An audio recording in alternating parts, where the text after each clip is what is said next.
24 episodes, 7 levels. I spent hours searching through scandals and meltdowns to compile the most disturbing Jerry Springer moments ever aired. Well, I want to try to get my wife to do this with me. We'll start with the uncomfortable and go deeper into episodes so unsettling, producers tried to bury them. Level 1. Scorned love.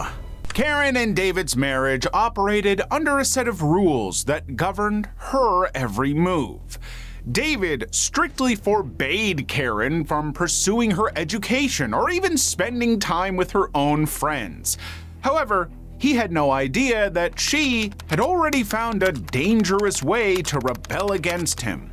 On the Jerry Springer stage, David stood on the stage completely unaware that the person he trusted most in the world was about to gut him in front of a live audience. Karen revealed that she had been having a secret, passionate affair with David's own sister, Tracy. She explained that she had turned to Tracy to find the freedom and excitement David had denied her. Even more shocking, Tracy admitted that they would hook up during everyday errands like grocery runs while David was at home. When we go to the grocery store, we're not just going to the grocery store. Or when we say we're going out for a walk, or like we want to go to the mall, we're not going to the mall.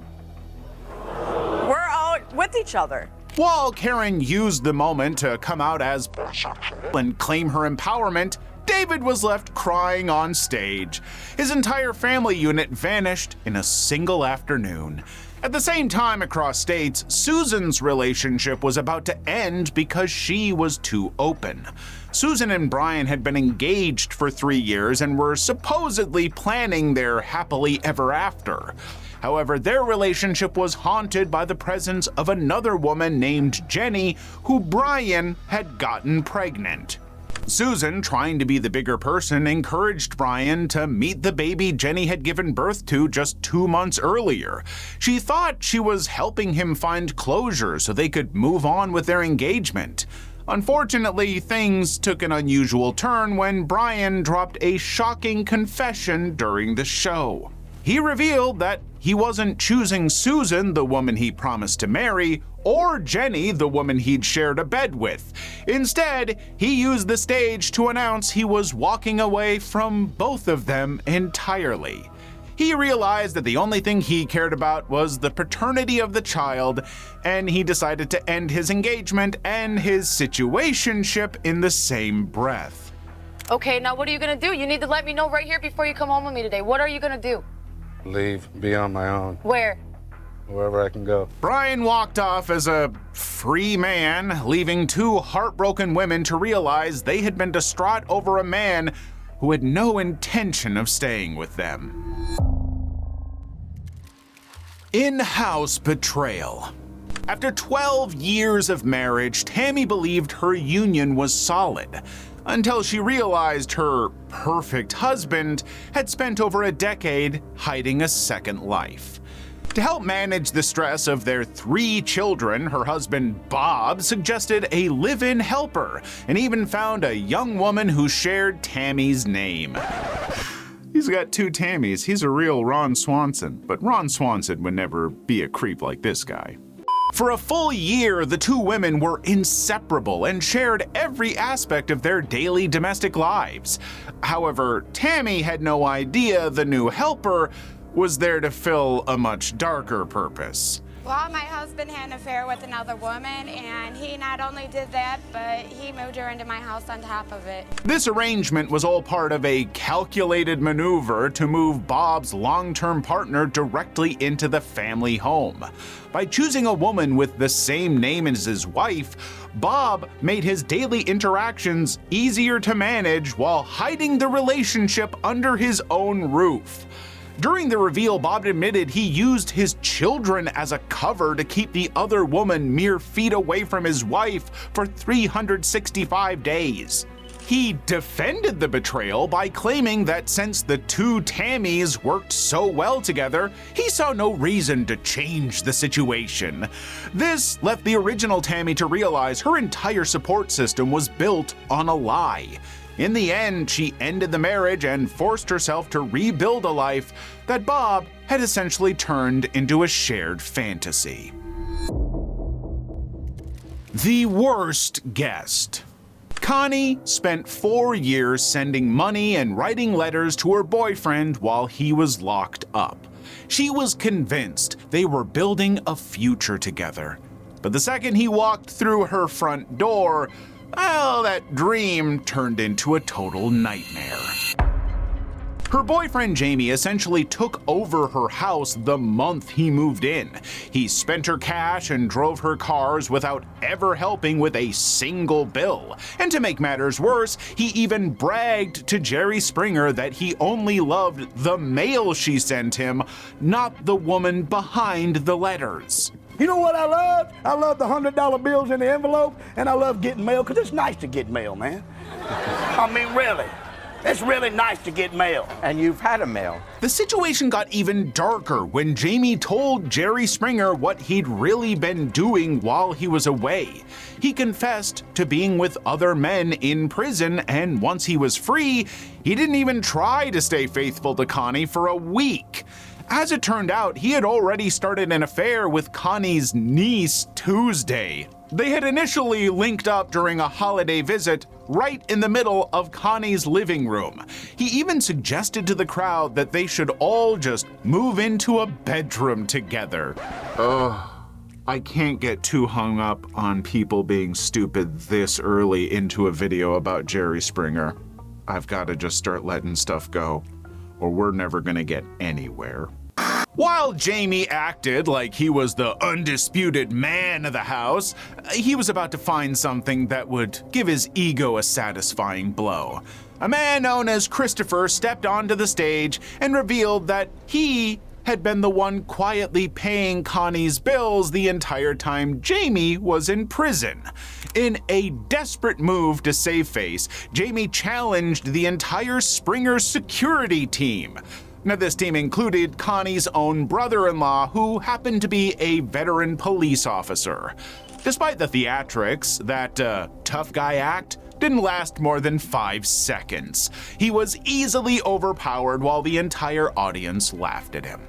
Jamie walked off the set as one of the worst guests in the show's history. He left the studio with no money, no home, and a reputation that was permanently tarnished on national TV. I'm sure this isn't going to be the only time that I say this in this video, but what did he think was going to happen? Huh, Jamie? What'd you think was gonna happen? Level 2. Inside a box.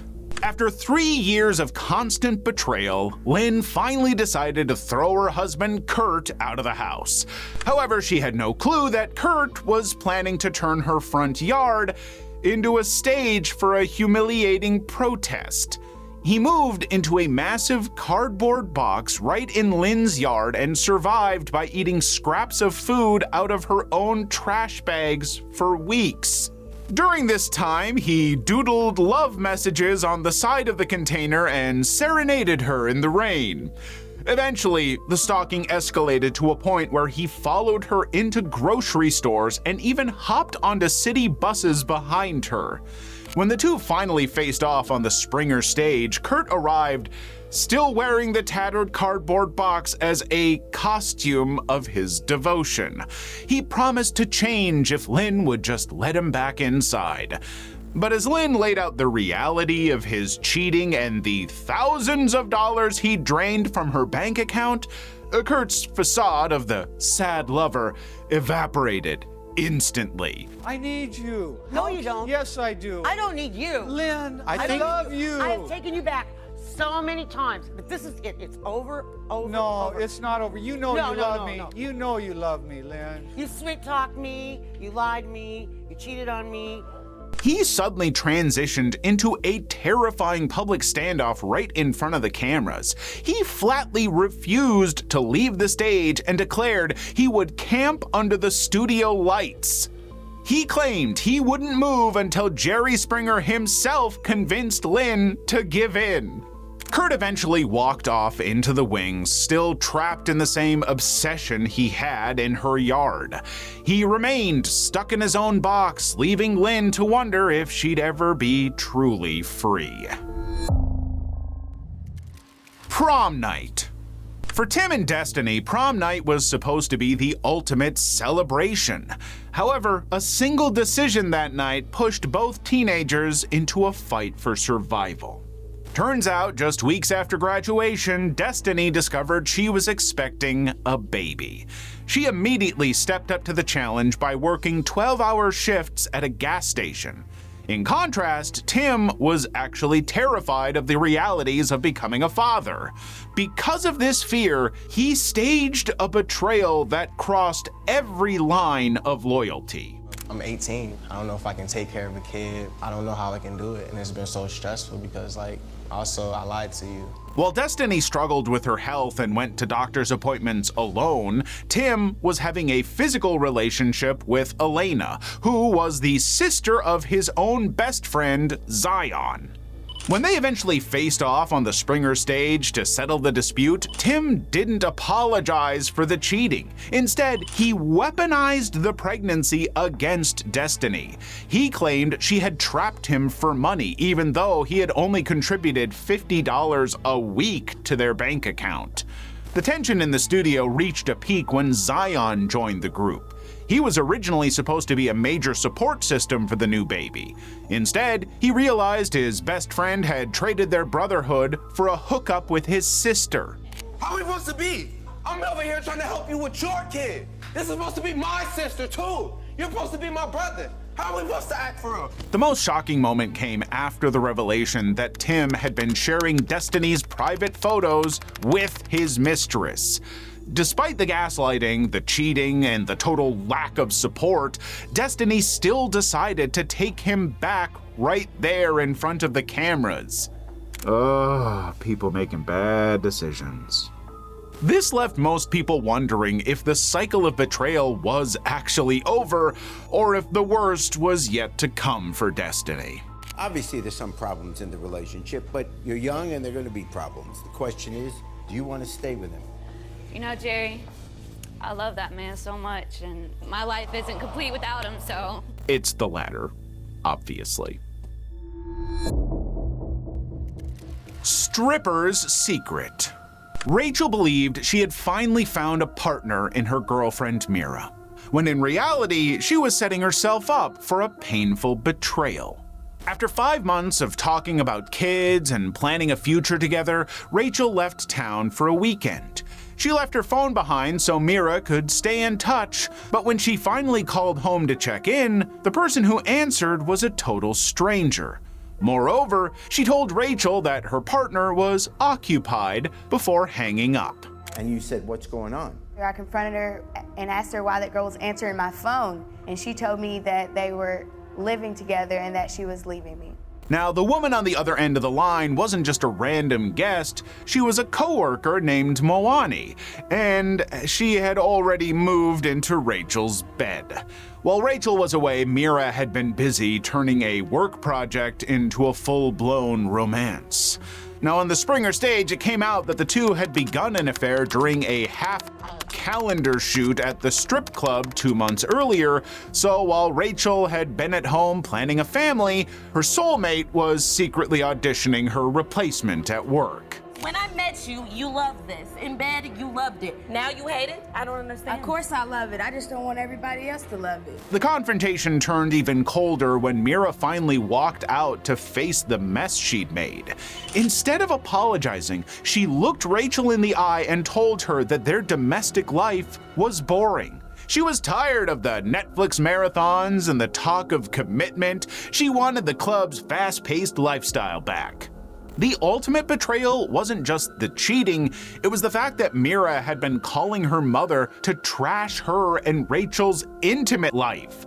She hadn't just moved on to a new lover, she had spent months making Rachel the punchline of a joke. You never come home to me. I'm not coming home to you because what am I coming home to? Arguing about or having kids? 21 and having kids? We have a friendship. This is a friendship bond. It's not just a friendship, it's... By the end of the show, Rachel was still sadly trying to fix things with someone who had obviously checked out a long time ago. Jack Daniels. Taking care of 4 children and a stay-at-home husband is a heavy lift, but Jennifer did it gladly to keep her family together.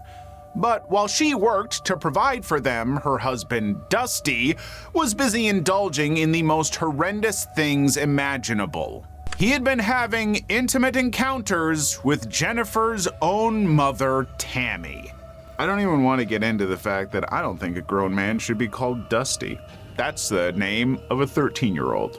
Their first intimate moment happened during a heavy night of drinking when Dusty crossed a line he could never come back from. The betrayal was fueled by a bizarre and incredibly crude theory that Dusty wanted to test. On the Springer stage, he admitted to asking his mother-in-law a graphic question about whether her lack of teeth made her better in bed.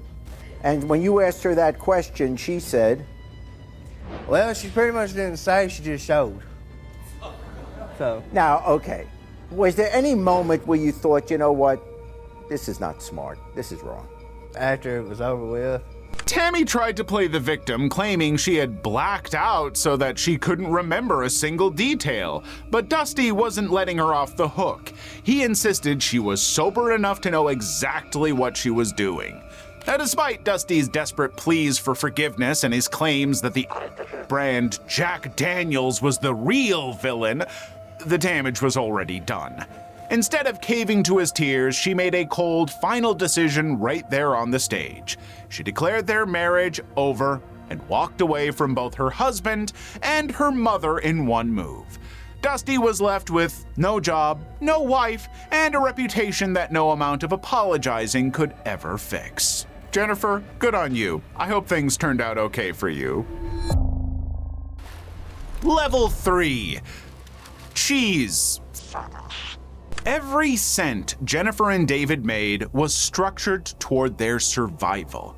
But while one partner worked around the clock, the other was busy funneling their saved funds into a bizarre fantasy. It all started when David began dialing up chat lines just to hear a sultry voice on the other end of the phone. He eventually met a woman named Leda, and things soon spiraled into a secret physical relationship. Once they started meeting behind Jennifer's back, David developed a deep-seated food fetish. He found gratification by covering Leda in syrup, crackers, and deli meats, then eating the scraps off her body. On the Springer stage, David insisted on a live demonstration. Of course he did. The audience watched as he shamelessly poured canned nacho cheese over Leda while she lay on the floor. Well, I want to try to get my wife to do this with me. Because I just want her to just be able to try it with me, because if she tries it with me, I think our relationship would be a lot better. Jennifer, on the other hand, was completely crushed and physically repulsed.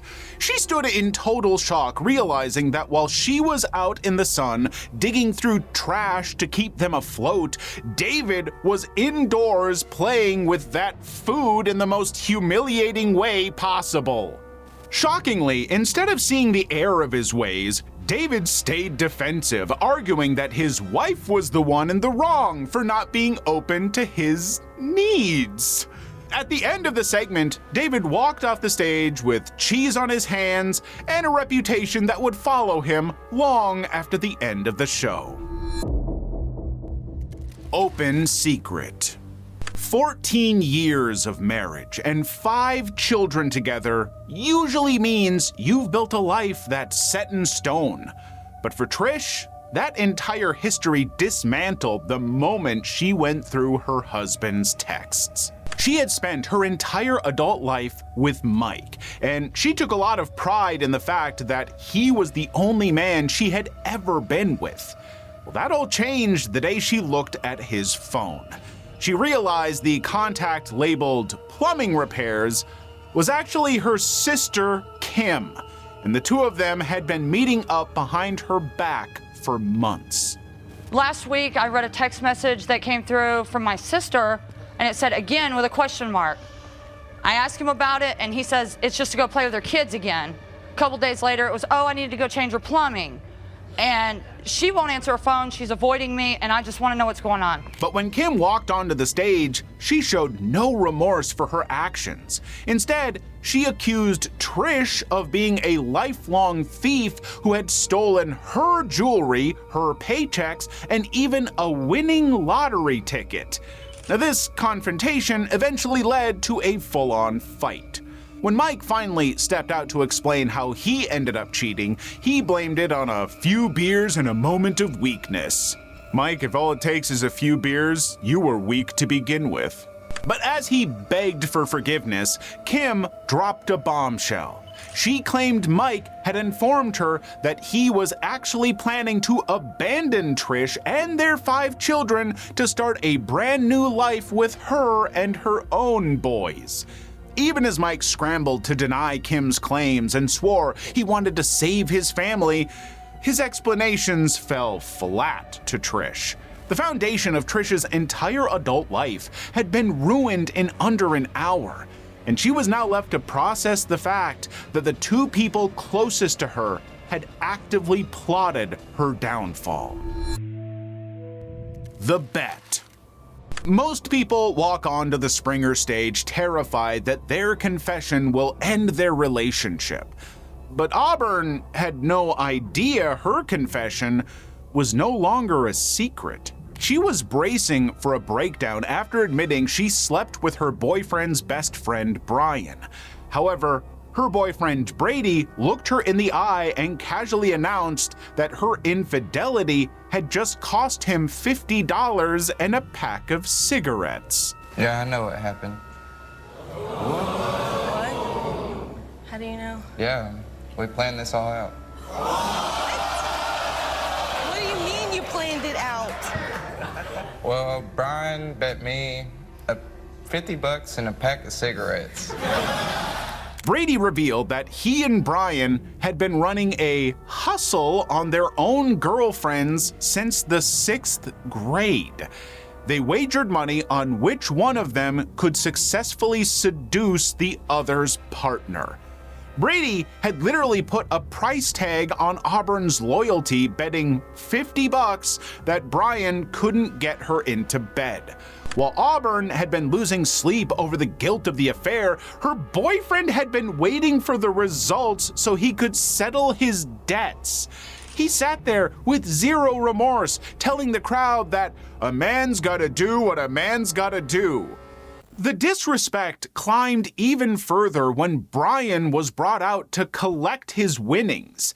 Instead of a confrontation, the 2 men shared a high five and started bragging about pimping their girls for sport.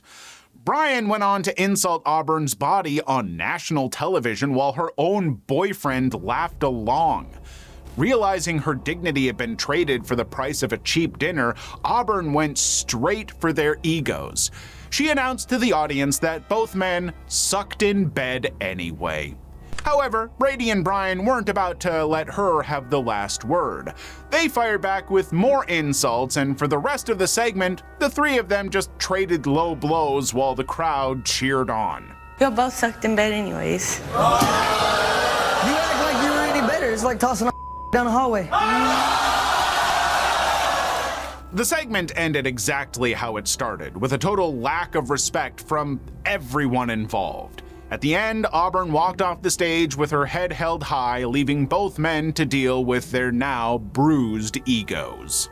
Well, I'm sure they're gonna live a long and happy life with whomever they dated next. I'm sure they didn't just see the clips and go,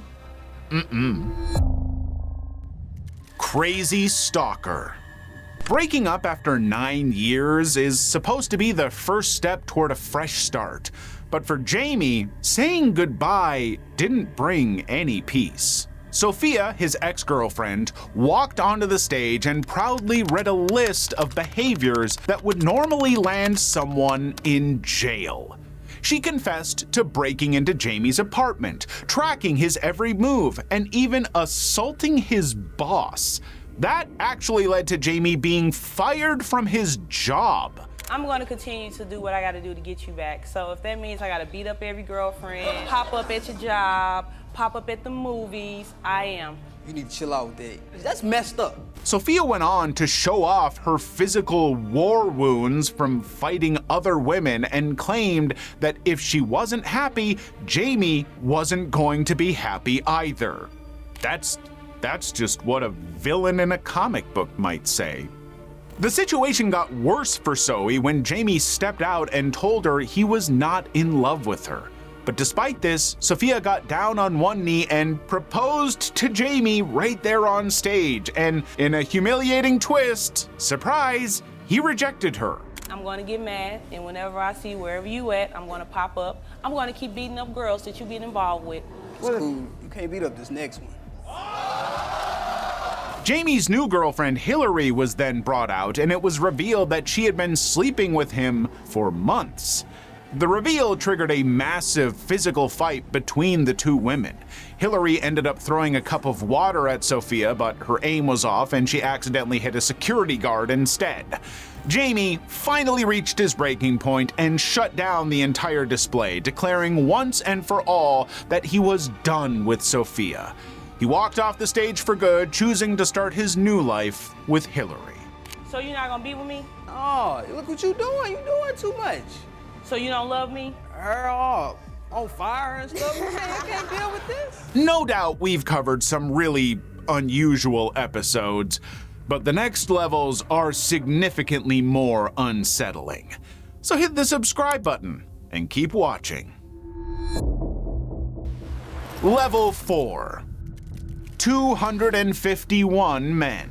While most Springer guests arrived to discuss their problems with a specific person, Annabelle Chong took to the stage to discuss a logistics feat involving 251 people. At just 22 years old, the adult film performer sat calmly as she explained a 10-hour marathon she called the world's greatest. And I have to ask you first the obvious question, why? Having sex with 251 men in one day for 10 hours is no different from having sex with one guy for 10 hours. Everyone's gotta have their achievements in life. Annabelle and her boss John designed the stunt specifically to turn her into a household name in the adult industry. The process behind the record was as clinical as it was extreme. Annabelle described a Hollywood set where men had to submit applications and photos to be selected for the event. To reach the goal of 250 men within the 10-hour window, the producers brought participants onto the set in groups of 5. The record attempt ended with a surprise appearance by famous adult film star Ron Jeremy, who served as the day's final man. Why would anyone want to be a part of this? I don't understand. Okay, whatever. Have fun. Now, one participant, Mick, claimed he only went through with it because his wife, Raquel, dared him after they saw a promotional ad on a video. Another participant, Richard, traveled to Los Angeles with a friend after seeing an ad in a magazine. He left his girlfriend, Stephanie, to deal with the public knowledge of his involvement. And you dared him to do it? I did. This is basically something that is my fault. And what do you feel about it now? I'm upset with him. I'm really hurt. Now, things got even more heated as girlfriends and wives confronted the men who had lied just to be a part of the record. At the end of the day, Annabelle walked away with her fame while everyone else walked away with a ruined relationship. All you men up here have been played for fools because she is making money off you, and you all lost your girlfriends and you all lost your wives. What do you have? You have nothing. And now you guys have no wives or no girlfriends? I think you all are cool. Hey all, we had to bleep a lot of that because YouTube is a bit of a prude. But if you want to hear all of that uncensored, then you need to head to our Patreon. Second class. A family reunion turned into a full-scale riot on the Springer stage when Justin walked out to face his sister and his self-proclaimed KKK member father. The conflict started immediately when Justin's sister hit him across the face, accusing him of being intimate with a black woman. She then directed her anger toward Justin's daughter. This all made it clear that Justin's personal life had now made him an outcast in their household. That sounds like a household you want to be outcast from. I don't want to be part of the racist household. Sounds like they suck.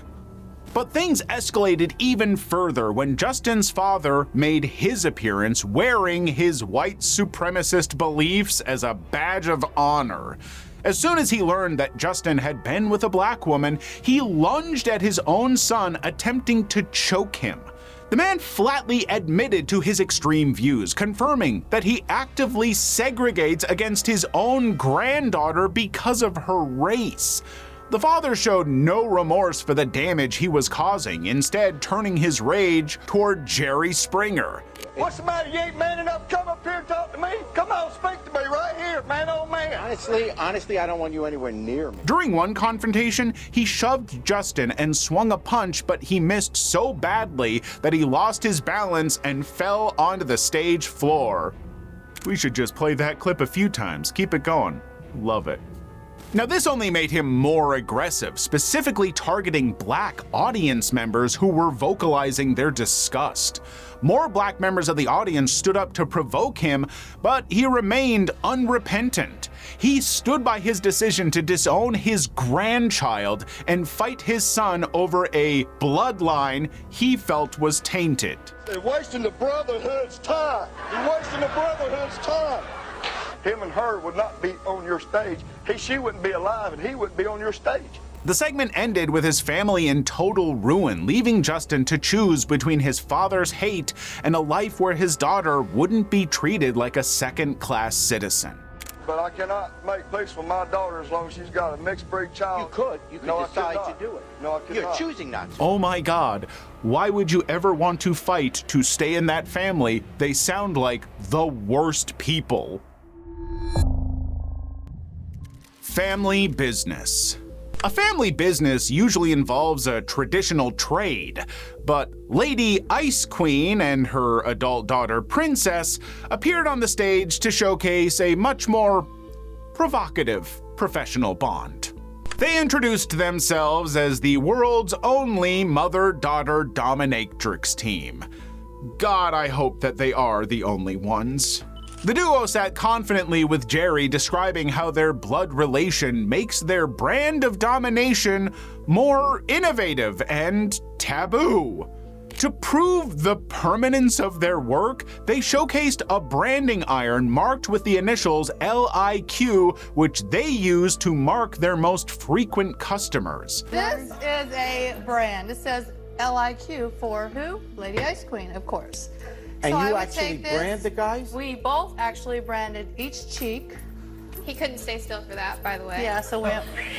This professional pitch turned into a live demonstration once their submissive client Ryan was brought out to serve as a human prop. On the duo's command, Ryan was forced to crawl on all fours across the stage floor while making animal-like sounds. Bark like a dog! Louder, louder! Now obviously, because of YouTube's community guidelines, we cannot show you the full video here. However, you can watch it uncensored on our Patreon. The physical humiliation escalated when Princess used Ryan as furniture, sitting on his back and moving him around the stage in front of the audience. The atmosphere shifted from a spectacle to a domestic disaster when Jerry revealed that Ryan's partner Tracy had been watching from the wings. Tracy walked out in a state of total shock, having been unaware of the extent of Ryan's secret desires. She immediately began to confront and shame him for how he could spend their time and money in such sessions. As Tracy continued to yell at Ryan for his involvement, the mother-daughter duo remained completely detached. They didn't offer an apology or a defense, they simply stood by their business model. Ryan, on the other hand, eventually walked out of the show with the reality that he might be facing a broken home. Look, I have nothing against doms and subs and that whole, fetish culture and everything. I think it can be very, very healthy. I don't think it should ever involve a mother and daughter. I don't like that at all. That is crossing a line. Blah, blah, blah. Level 5. Pimp Man. Most people would struggle to even survive with 3 other people in a 1-bedroom trailer. But while the rest of the family was trying to make it work, David was busy coming up with a different survival strategy. He decided that his younger brother's girlfriend could be a way to make some money. David sat on the stage and explained that after his brother, Lil Wayne, moved in with his pregnant girlfriend Ashley, the bills became too much. Instead of finding a traditional job, David decided to act as an entrepreneur, arranging intimate encounters for Ashley with their neighbors. He showed zero remorse for his actions, claiming he was simply providing for the household. So it's not like you're trying to steal Ashley away from Lil Wayne. You just really want to be her pimp.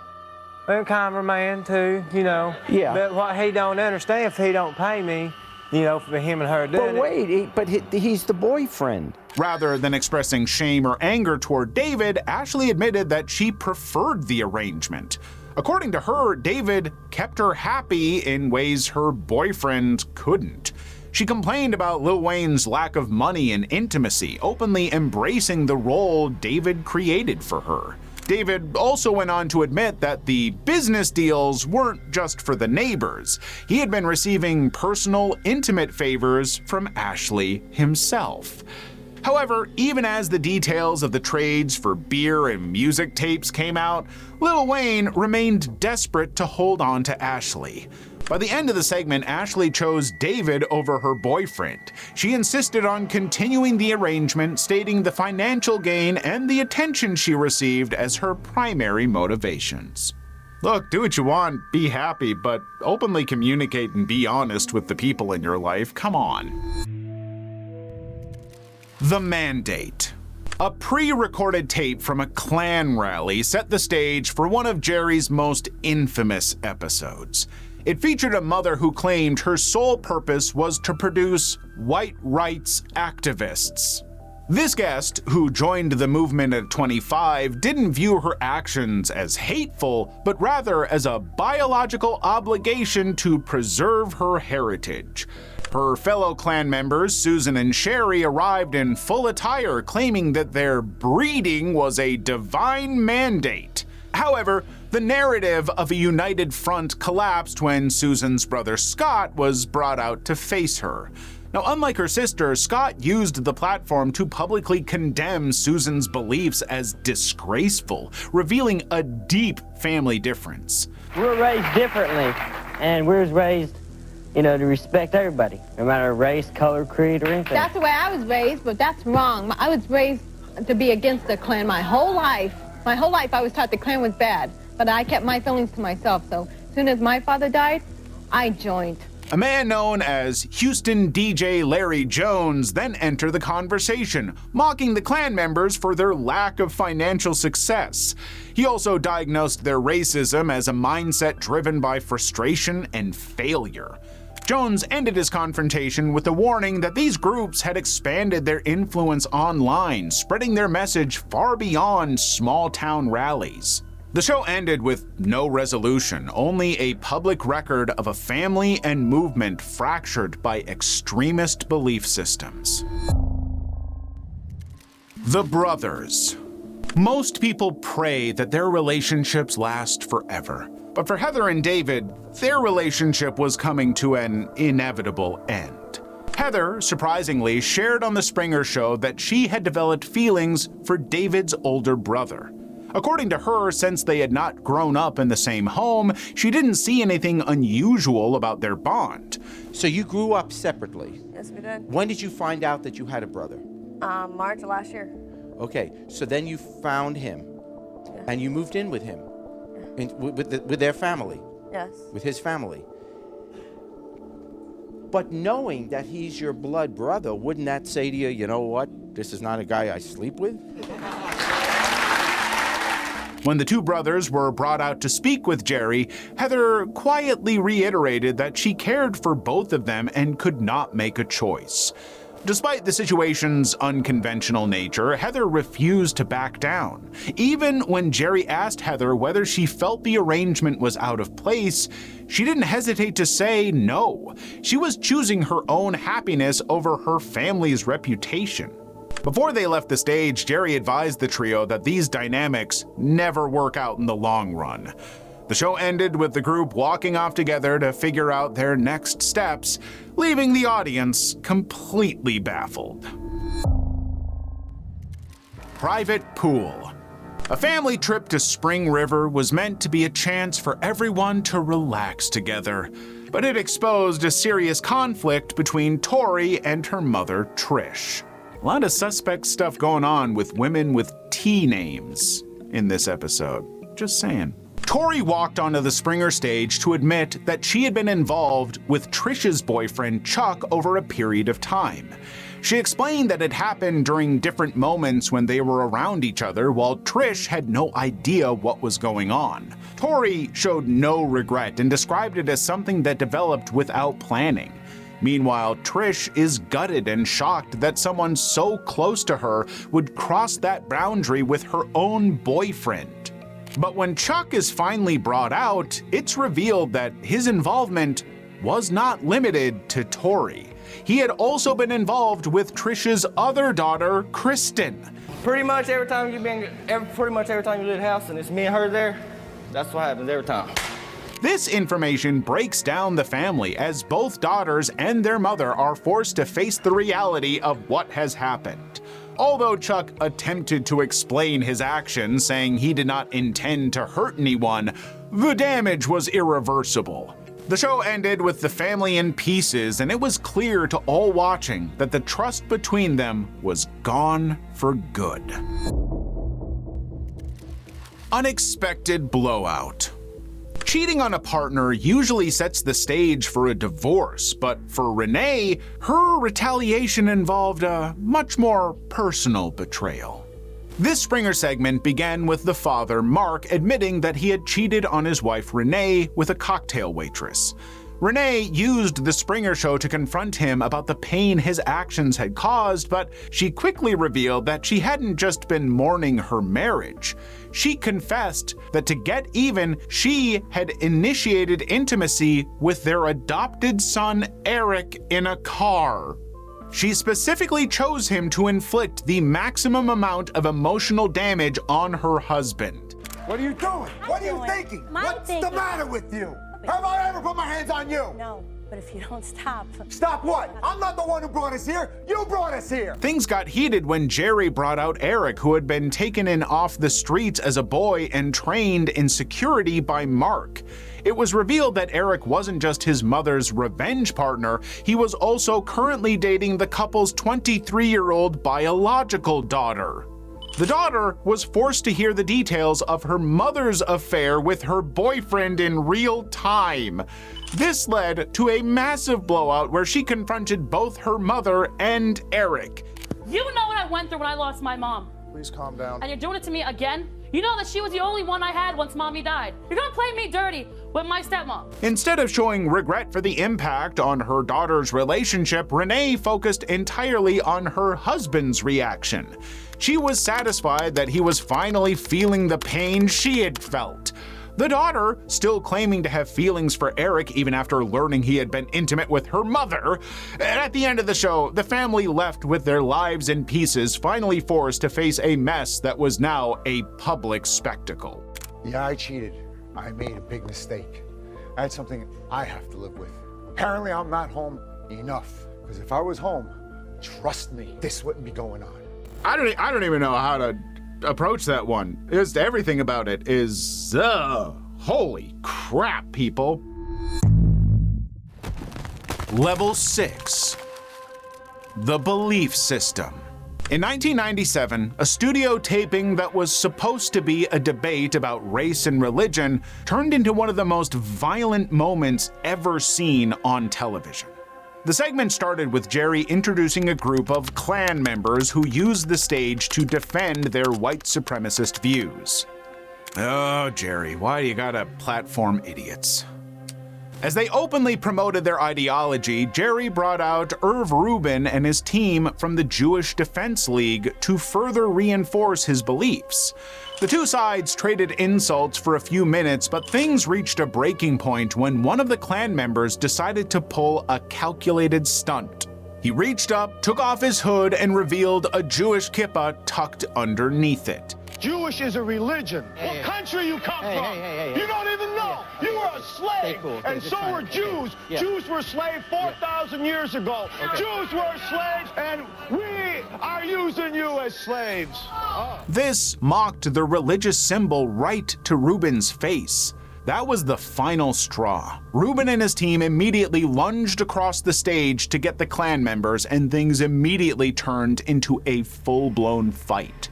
The brawl was so massive that the head of security and several Chicago police officers had to dive into the middle of the riot. There's no discussion with them. Hey. Now I know why they wear sheets. By the time it was over, one female Klan member had a severe eye injury that later required plastic surgery. Irv Rubin also had a broken thumb, but he didn't even notice it until he flew back home to Los Angeles. The fight resulted in 4 arrests, but the real impact was on the show itself. Producers saw a massive spike in ratings after the episode aired, and it changed the way they made TV forever. You know, admittedly, these people are crazy. Their racism unlikely to be taken seriously. Hate mongers dressed up like clowns, but other than having children, they're hardly a threat to anyone. And yet there is a point to be made here. Instead of trying to prevent violence, they began intentionally setting up guests to clash, forming the blueprint for trash TV. Taken. The studio was unusually quiet as Jerry introduced a guest whose story he described as perhaps the most bizarre in the show's history. Sandra, a 48-year-old transgender woman and mother of 2, arrived on stage in a wheelchair to discuss a decision she had made decades earlier. She explained that from the age of 14, she had always felt like her legs did not belong to her body, a condition often identified as body integrity identity dysphoria. This prompted her to amputate her legs. So 1 year ago, she took a saw. Why don't you hand me that? Here, hold this. Took a saw just like this. But before Sandra took matters into her own hands, she had spent years attempting to force medical professionals to perform the surgery for her. She detailed a history of severe self-harm, which included hammering nails into her limbs and even injecting her own waste into her legs to induce infection. Looked at the saw and looked at my leg and said, well, it's down or never. My friends got there, they was all hysterical. Oh, you going down? You going down? I'm like, shut up and go call the ambulance. And despite the physical trauma and scarring, doctors repeatedly refused her requests for an elective amputation. Eventually, she decided she could no longer wait for a medical solution and used an electric power saw to amputate both of her legs herself. That's hard for me to believe is that there was no moment of regret. That's the part that No regret. Never a regret. It made me feel like a whole person, you know. Sandra insisted on the show that she felt a profound sense of relief and completeness. She also revealed that she had 0 regrets and had fully adapted to her life in a wheelchair. Fatal attraction. Affairs are usually kept in the dark, but Corey wanted to announce his secret on a stage where he knew everyone would be watching. Once he was in front of the crowd of the Springer show, he admitted he had fallen in love with his stepmother, Kimberly. Oh, okay. I just hate this. Gross. He explained that this wasn't just a sudden crush. It had grown over months of private conversations and shared moments behind his father's back. Corey even claimed the feeling was mutual, admitting they had built an entire world together right under the same roof as the father, Richard.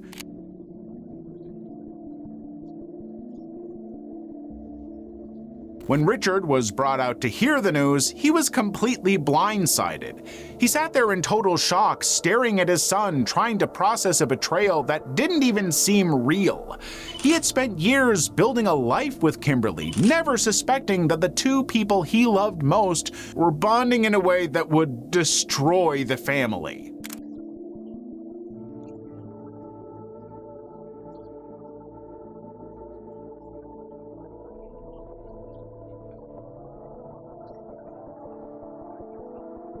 But then things got even worse for Richard when Kimberly finally joined them.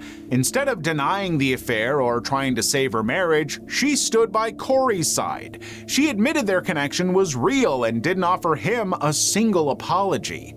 At the end of the episode, Richard walked away with nothing while his son and his wife walked off together, leaving behind a family that was broken beyond repair.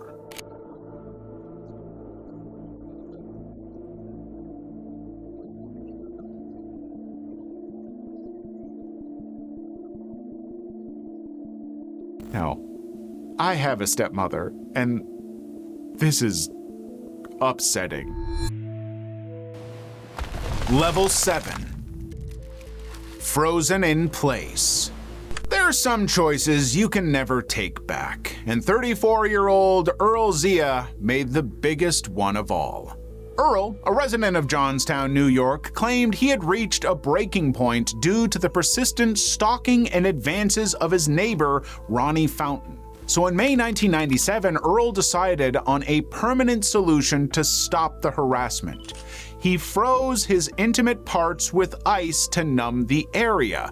Then he used a pair of large garden shears to amputate it, flushing it down the toilet to ensure it could never be reattached. It was like the only alternative to get rid of him. Like, if it's not there, he don't want me. Immediately following the act, Earl had driven himself to the hospital and told authorities that an intruder had broken into his home and attacked him while he slept. However, investigators quickly discovered blood evidence in his bathroom that contradicted his story, forcing Earl to admit the wound was self-inflicted. He was subsequently charged with filing a false police report. By the time he appeared on the Springer stage, he was openly expressing deep regret, calling the act a result of mania. The confrontation intensified when the neighbor Ronnie was brought onto the stage to face Earl. While Earl maintained that Ronnie was a stalker and that he himself was straight, Ronnie presented a completely different narrative. He revealed that they had actually been in a committed consensual relationship for 5 years. This direct contradiction turned the segment from a story of self-harm into a messy debate over gender preference. In the years following the broadcast, Earl had to go through a series of difficult reconstructive surgeries. He eventually disappeared from the public eye, carrying the weight of a permanent physical loss born from a single impulsive afternoon. Meanwhile, Ronnie passed away in May 2009, leaving the true nature of their relationship unresolved. Horsetail. Building a life in the quiet suburbs of Kansas usually offers a sense of stability. But for George Willard, the picket fence was a mask for an obsession that was slowly tearing him apart. For years, George lived as Mark Matthews, a husband and father who appeared to be living the American dream. However, in 1992, George made a choice that would leave his community in shock and his family in ruins. He abandoned his wife and 2 daughters and moved into a trailer in Missouri with a Shetland pony named Pixel. He claimed to have found the quote-unquote consensual love he had been searching for, even going so far as to perform a private wedding ceremony with the animal. This transformation from a suburban father to a self-proclaimed Horseman was a private affair until he decided to go public with it.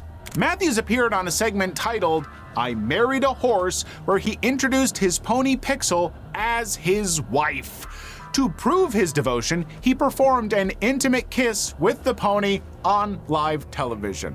If you read all of the book, you've seen all the incidents in there. The psychologist that told me what I was doing was reasonable given the situation, is aware of all the incidents listed in the book. And he says, basically, you got to the point where you just simply cannot trust a woman with your emotions. I want to scream so loud. I just need... This was a moment that triggered immediate disgust among viewers. You don't say. It also became one of the most condemned scenes in broadcast history. The backlash was so severe that the episode was banned in almost every major market. This public criticism carried a heavy physical price that the cameras didn't capture. Just over a year after his notorious television appearance, Matthews' health went into a rapid terminal decline. On August 28, 1999, he died at age 48 from hepatitis complications that medical professionals directly attributed to his long-term contact with his pony.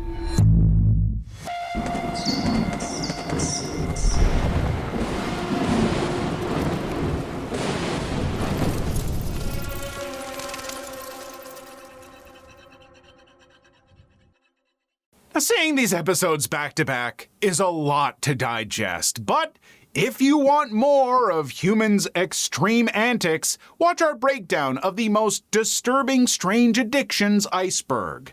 Oh, and also, this episode does have an exclusive uncensored level 8 with segments we couldn't post on YouTube. So join from the link in the description.